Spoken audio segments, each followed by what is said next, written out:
សួស្តីបងប្អូនទាំងគ្នាវីដេអូនេះចង់បង្ហាញអំពីខ្សែសាកថ្មទូរស័ព្ទមួយដែលមានភាពធន់រឹងមាំនិងស្វិតខ្សែនេះខាងក្នុងរបស់វាគឺជ័រហើយស្រោបទៅដោយដូចជាស្បែកក្រណាត់ហើយចំពោះនៅខាងចុងហ្នឹងមានដែកនៅជាប់ដែលដៃនៅក្នុងកាន់ហ្នឹងគឺប្រភេទដែកមិនជាជ័រទេជ័រវានៅជាខ្សែនៅខាងក្នុងហើយស្រោបដោយក្រណាត់ហើយចំពោះនៅចិត្តកន្លែងដូច USB ដែលខ្ញុំកាន់ហ្នឹងគឺជាប្រភេទដែកទាំងអស់អញ្ចឹងបានខ្ញុំនិយាយថាប្រភេទខ្សែនេះគឺមានភាពរឹងមាំនិងស្វិត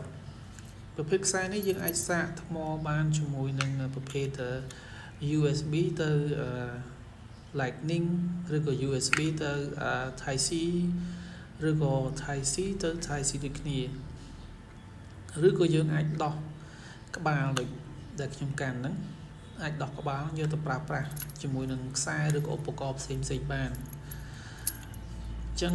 ឧបករណ៍នេះគឺតម្លៃវាគឺថោកសមរម្យទេតម្លៃវាគឺក្រោម$2ទេអញ្ចឹងបើសិនបងប្អូនមានចំណាប់អារម្មណ៍អាច comment សួរឬក៏